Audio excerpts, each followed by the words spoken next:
What is going on, Coaching Collective? Welcome to call number 13. Today, we are deep diving on nootropics, and we're going to have a good freaking time. Can everybody see my screen? Yes. Cool. Okay. So, nootropics. Let's dive in. What are nootropics besides awesome? So, on paper, nootropics are substances that support enhanced cognitive function and performance. Pretty straightforward and simple. They support the protection of the functional and structural status of the brain. So this is either direct or indirect from their mode of actions. They are compounds that act on the central nervous system to support enhanced cognition and behavior. So think about them like this. You have a bad thought process habit. A nootropic can potentially fix that habit altogether, right? Substances with nootropic activity are abundant. They can be natural compounds, vitamins, minerals, amino acids, herbs, botanicals, mushrooms, dietary substances, or they can be like man-made compounds, okay? So any of these, again, a nootropic is a substance that supports enhanced cognition, function, and performance.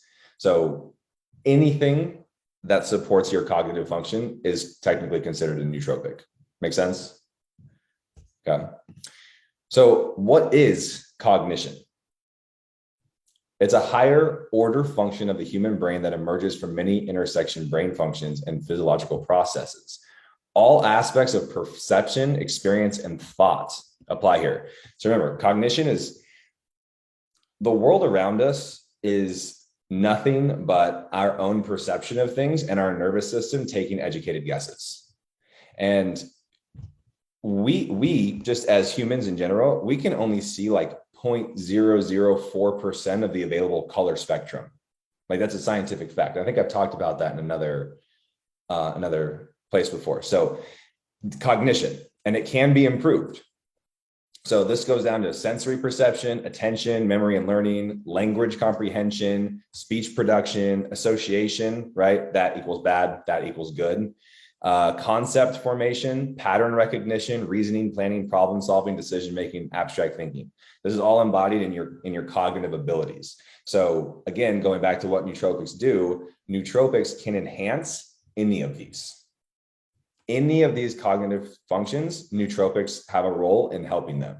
You're having a hard time with picking up a speech language, we can biohack and create a nootropic stack before you study that's going to help you learn the language faster. That's pretty freaking nuts.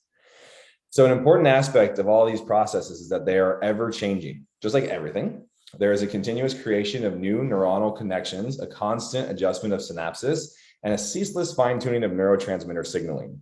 The dynamic adaptability of these brain functions and mechanisms is known as the brain plasticity.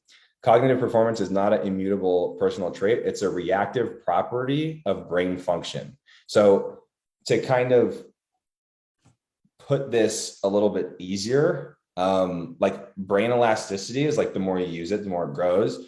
Reactive properties of brain function, the more you use it, the more it learns, right? So being able to add nootropics while we're trying to do things, we will be able to react differently, like down to our primal instincts, if that makes sense. If you usually, like, just a crazy example here, if you have PTSD, right? This is just big theory. PTSD, and anytime you hear a loud bang, you freak out. Maybe potentially nootropics, start talking your way around that, and you can get yourself out of PTSD. They actually use psilocybin. Psilocybin is a nootropic, and they use psilocybin to help people overcome PTSD. Remember, a nootropic is anything that can improve our cognitive function. This is a really cool quote that was in a paper that I read on nootropics. Man is not going to wait passively for millions of years before evolution offers him a better brain. And we are in such an incredible day and age where we literally have access to more now than we've ever had in our entire time alive, to be able to biohack literally synapses sequences in our own brain. So being able to even have a little bit of, I think pretty much all of you guys are going to end up deep diving into nootropics after this call, just because if you can learn to kind of harness these for your clients, like you can quite literally redirect their entire behavioral patterns. Moving on. So how do they work? Different types of nootropic activity. I kind of go over most of these in this presentation. So neurotransmitter synthesis, synaptic transmission, and synaptic plasticity. We'll go over what synapsis is in a little bit. Supporting brain function, cerebral blood flow and metabolism, nighttime physiology, so helping you go to sleep, and neuroprotection, the protection of the brain in itself. Moving on. Any questions so far? Anyone? Okay, cool. So neurotransmitter synthesis. Nootropics can support neurotransmitter synthesis by supporting the activity of all these molecules and structures. And some have nootropic activity because they're identical molecules. So again, I can go back to psilocybin on this. Psilocybin has certain molecules that fit perfectly into sections of our brain, like perfectly into parts of our brain. And that was one of the biggest arguments of research of why humans should be utilizing them for cognitive performance and growth, because nature doesn't make mistakes, right? That's something that I always fall back on. Nature doesn't make mistakes. So for these to fit perfectly into our brain makes a lot of sense. No. Neurotransmitter is a chemical substance that transmits electrical impulses from one neuron to another, right? That's how your brain works, all electricity. So there's a couple nootropics here that go with neurotransmitter synthesis. So this is basically L-tyrosine. Vitamin B6. So B6 helps us with the production from tryptophan to serotonin, 5-HTP to serotonin. And then B9 helps with serotonin, norepinephrine, and dopamine. And then B12 is required for the natural synthesis of dopamine and serotonin. So if we're looking at nootropics that we want to use to help somebody feel good or be in like a better mood, happier, but potentially I'm not a mental health specialist, potentially aid somebody who is battling some forms of depression as well, because they're going to get the dopamine and the serotonin. Does that make sense? Cool. Continued. So I'll be honest, I've been using nootropics for a while, and I guarantee you, I don't pronounce any of them properly. I almost guarantee it. So just interpret these however you will. So these are just a couple nootropics that also are helping in what we were just talking about. So Bacopa Maniri is basically an herbal brain tonic. And what it does is it optimizes, I guess you would call it a compound, ACH, acetylcholine levels, which improves memory or learning. So think college students or you guys before you get on a coaching collective call. We can supplement with that. And then it also alleviates cognitive decline. So if you think about people who are older, right? Alzheimer's, there is so much research on nootropics helping reverse or even combat Alzheimer's altogether, specifically lion's mane, but we'll get to that in a bit. Rhodiola rosea supports neurotransmitter status through the 2 biopathways. And so these are like all parts of rhodiola. I didn't mean to have bullet points there, but basically it inhibits the enzyme that is responsible for the breakdown of dopamine, serotonin, and norepinephrine. So when you're breaking down dopamine, serotonin, and norepinephrine, you're not going to feel too hot, right? Because those are our feel-good hormones. Does that make sense? Yeah. Cortisol reduction via the HPA axis, it helps us, and this is still rhodiola, it helps us regulate cortisol so we don't have inappropriate stress responses. So basically, if we have a client who is higher adrenal, higher stressful situations, and maybe they're overabusing caffeine and stuff, we can supplement with this. This is going to allow them to feel better because they're going to be able to not break down dopamine and serotonin as much, and then they're also going to reduce cortisol in their systems just from this one nootropic. Any questions on that? It's pretty straightforward. Cool. Continue again. L-theanine. Personally, L-theanine is one of my favorite nootropics. I use it pretty much every morning.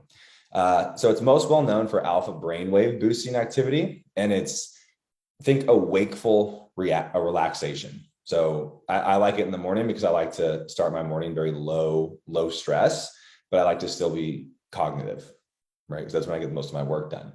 So it's capable of crossing the blood-brain barrier.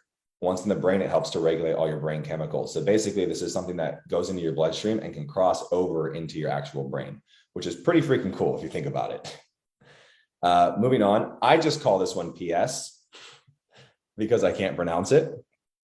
But this is considered, I don't like anything being the best, but it's considered the best nootropic for memory. It helps to optimize healthy brain cell membranes, which are responsible for firing with the brain chemicals that in turn catalyze all types of brain power. When your cell membranes are healthy, neurotransmitters function properly. And I would argue that you guys as well, but majority of our clients are having issues with proper connections in their brains, right? We look at mental health. We look at, I can't break this habit. Oh, I can't get myself to do this. This just doesn't click for me, right? There's some misfire happening. There's some neurotransmitter functions that aren't properly online. That's literally how the brain works. Any questions? Cool. So synapses, anything that has to do with this. So this is just important because it's talked about in a lot of nootropics.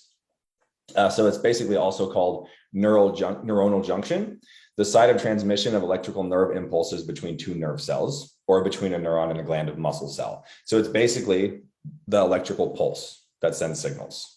Make sense? Yeah. Cool. So another function, right, of nootropics is synaptic transmission and plasticity. So both of them are explained right here. This is the real world definition. Synaptic transmission is the biological process by which a neuron communicates with a target cell across a synapse. Chemical synaptic transmissions involve the release of a neurotransmitter from the presynaptic neuron and neurotransmitter binding to specific postsynaptic receptors. Now, I know that's really fucking confusing, all right? But you guys can come back and reference this when you need to. It's just, I just want to give these definitions so that we have them on the call to cross-reference. Synaptic plasticity specifically refers to the activity-dependent modification of the strength or efficacy of synaptic transmission at pre-existing synapses. And for over a century has been proposed to play a central role in the capacity of the brain to incorporate transient experiences into persistent memory traces. So who can give me an example of that? Persistent memory traces. What's happening there with synaptic plasticity? We just talked about it earlier on the call. A loud bang. PTSD, correct. Right. So a persistent memory trace is like, it's like if you have a certain smell and it brings back a memory from like 10 years ago. Does that make sense? Right? That's kind of what we're getting at there. The next one that's important, this one's a lot more important than people think, in my opinion, which is cerebral blood flow. Now, we have to remember that our bodies are always flowing with blood, right? And if we look at a muscle that is having constricted blood flow to it, is that muscle going to be the most optimized? No, it's not. Blood is oxygen. So when cerebral blood flow is inhibited, we're going to have a lot of cognitive issues. We're not going to be able to show up and we're not going to be able to think through things. So cerebral circulation is the movement of blood through a network of cerebral arteries and veins supplying the brain. Makes sense.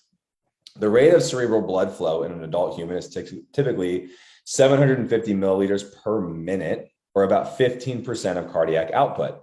The volume of blood in circulation is called the cerebral blood flow. So nootropics that we can use to improve cerebral blood flow. First one that I always think about is citrulline malate. And this is very, very common in pre-workouts. Pretty sure it's in Push Power pre-workout, code NK. So the dosage there that I found, Jess, how much does yours have in it? The pump has 4 grams in it. Oh, shoot. Yeah, we went there. Clinical dose. Yeah. So, and that's obviously not like nitric oxide amplifying, and we're going more muscle based there. For the effective dose to improve cerebral blood flow, 3 grams seems to be that range. 4 grams is not going to do worse for you, right? And then this one, dude, again, Shia Sandra is what I'm going to call this. Don't quote me on how any of these sounds. I'm the type of person that I read a word once and I never figure out or care how it actually sounds. I just say it to myself. So this also helps increase nitric oxide in the body and nervous system, which leads to vasodilation, which we talked about. Vasodilation is the expanding of blood vessels so that blood can flow through better. We're still on cerebral blood flow. So signs of poor cerebral blood flow, and you can see these in clients: brain fog, dizziness, or confusion. Do you ever talk to people and you're kind of like, really? Right? They might have poor cerebral blood flow. It's not their fault. So what can we do to help them? Vinpocetine potentially improves blood flow in the entire body. And this is one that I actually discovered as I was looking up cerebral blood flow and just like things around it. I'd never heard of this one before, but I did do some more deep dive research on it, and it actually sounds pretty freaking promising, and like something that I would probably recommend majority of my clients just use every day for overall health and well-being. If it's going to improve blood flow in the entire body, think of how important that is. Think about blood clots, think about high cholesterol. You know, like nootropics do a lot more than just cognitive. So like I said, you use this call as like a catalyst for you guys to get interested and spark your own research down these rabbit holes. Nootropics quite literally are keys that are unlocking parts of our brains and our biology that we haven't explored before, which is so freaking exciting. Resveratrol works by a mechanism called hormesis, which entails that a low dose gives more benefits than a high dose or no dose, obviously. So like the more you use, the less it works, which is super interesting. And resveratrol is a transdermal. So you actually are going to rub this on your skin, 200 milligrams on the skin. And that'll help with improving cerebral blood flow as well. And then curcumin with piperine, 300 mgs and 3 mgs of these two are also going to help here with poor cerebral blood flow. Honestly, guys, like don't just take my word for it. I really encourage you guys to like look at some of these and be like, that's kind of interesting. Find them, create your own stack of nootropics, try it out for a couple weeks. You know, you guys are going to be your best kind of guinea pigs here. And that's how I always do things. If I'm like, oh, that sounds cool, I'm going to take it for a couple weeks and then I'm going to go from there. Nighttime physiology. This one's pretty self-explanatory. These are nootropics that are going to help us sleep, right? Not going to dive too much into them because they're just going to help you sleep. GABA, melatonin, ashwagandha, tulsi, turmeric, magnesium, and glycine. Any questions on any of these? I didn't think there would be. We've covered a lot of these before in old coaching collective calls, just throwing them out here because these are all technically nootropics. Neuroprotection. This one's cool. This one's really cool. Neuroprotection is an effect that may result in the salvage, recovery, or regeneration of the nervous system. Let me read that again. Neuroprotection is an effect that may result in the salvage, recovery, or regeneration of the nervous system, its cells, structure, and function. It's thought that there are many neurochemical modulators of nervous system damage. We're talking about reversing damage to a nervous system. That's literally insane. I hope you guys understand how insane that is. So piracetam is a nootropic agent with neuroprotective properties, and it's been reported in pilot studies to increase compromised regional cerebral blood flow in patients with acute stroke and given soon after onset to improve clinical outcome. The effects seem much more apparent in older adults than young, though. So let me put this into layman's terms like this. Using this nootropic is improving patients who are suffering from strokes. And if somebody suffers a stroke and they kind of immediately take this, it's going to improve their outcome of the stroke. So the detriment of the stroke will be significantly less if they literally are supplementing with this nootropic. It's pretty nutty. I don't know about you guys, but that's pretty nutty. Moving on. So these are my own things that I do. Okay. So if we have clients who are very reliant on caffeine and they go, man, can't wake up in the morning. And just to note, I said it here, caffeine is a nootropic. Caffeine in itself is a nootropic, but we know it's a higher stimulant and everything else there. So if somebody's reliant on caffeine, there are things that we can use to replace it. My 2 power pack combo, and I'll stack these, is lion's mane and huperzine. So huperzine improves levels of neurotransmitters in the brain, signs of improved memory and protection of nerve cells, and can potentially slow down cognitive decline. Again, think Alzheimer's here. And I don't know about you guys, like, sure, we're all young. We don't have to worry too much about this for a while, but losing my cognitive ability, like my ability to remember people, my ability to talk to people, that is something that scares the shit out of me. It really does. This is my own personal thing. My grandma suffered from Alzheimer's, and, none of this stuff was groundbreaking then. And, I watched her lose her mind, and it was just heartbreaking. So like things that help with that are just so like valuable to me. I was very passionate about these types of things because, again, we're literally biohacking. So 200 to 500 micrograms a day of huperzine is pretty much the spot there. And they've had people do this daily, I think for up to 2 years with no sides. So it's not something that you necessarily have to be cycling on and off of. Lion's mane is probably one of my favorite nootropics there are, because the number one right here is its promotion of neurogenesis in the brain. Neurogenesis is the regrowth of neurons in the brain, the regeneration and the regrowth of the brain, regrowing your brain. Lion's mane will do that, which in itself will improve cognition, and it will increase release of nerve growth factor and reduce inflammation. So that's why it promotes neurogenesis in the brain, is because it releases nerve growth factor. And this one can be taken up to 3 times a day, like spaced out because of the half-life. But I like to stay anywhere from 250 to 700 mgs a day. That's just personal. I don't need much more than that. Like you stack these two together and you're going to be wired, and there's not going to be a crash because you're not a stimulant. Does that make sense? Yeah, cool.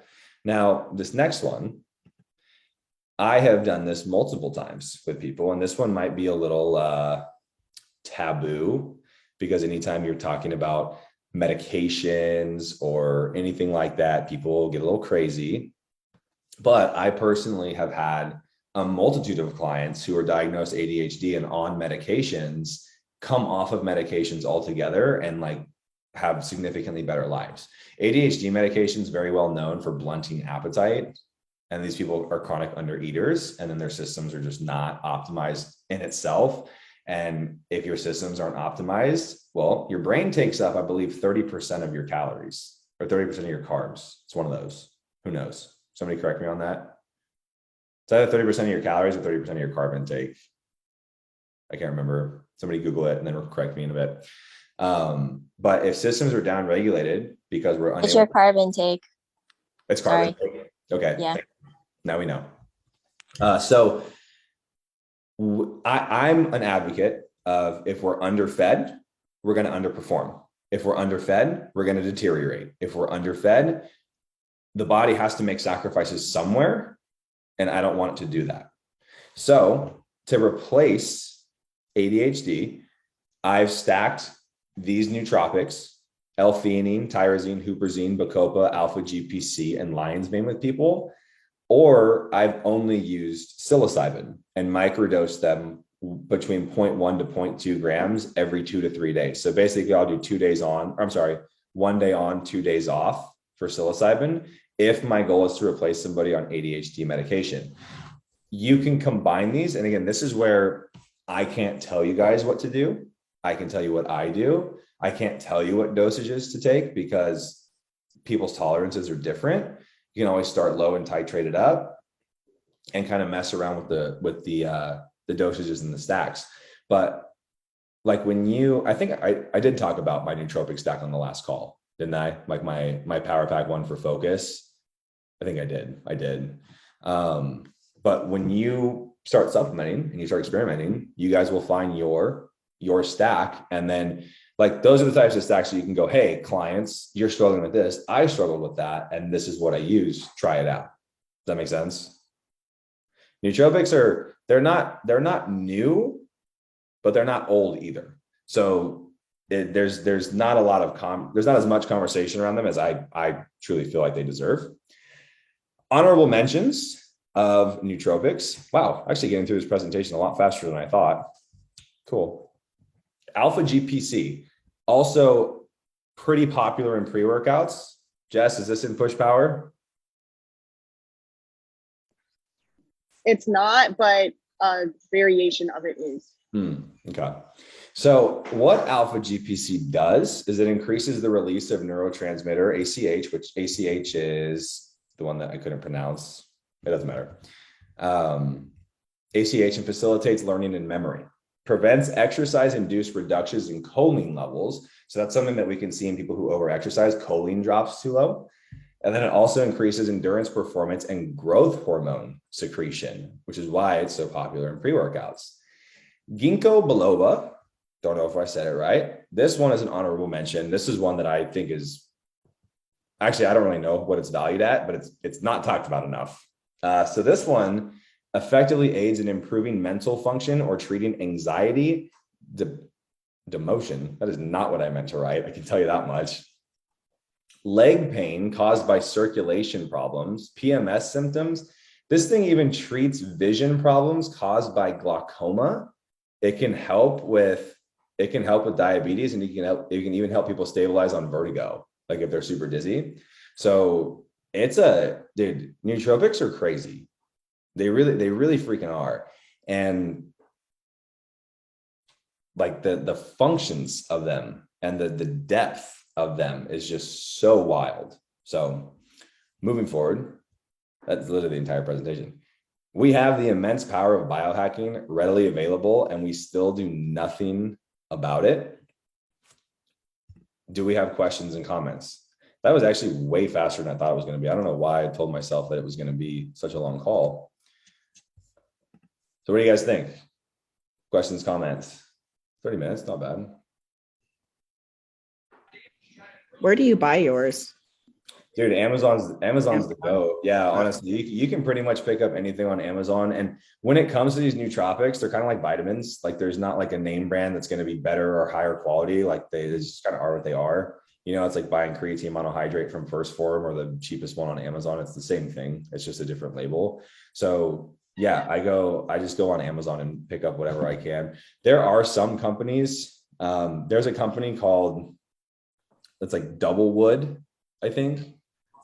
Doublewood is a company that I get my majority of my nootropics from. And there's another one that's called Tribe. Those are like the two that I use if I'm taking nootropics, not for any particular reason. That's just the ones that I ordered. So I'm a name brand loyalty person once I know what I can love. So yeah. You guys got any other questions on them? Like I said, it was pretty straightforward. It explains them all. I just think it's one of those, I think that this is one of those calls that just kind of like opens up like, whoa, like this type of stuff is actually possible. And really from there, it comes down to your own research and your own practical applications of it.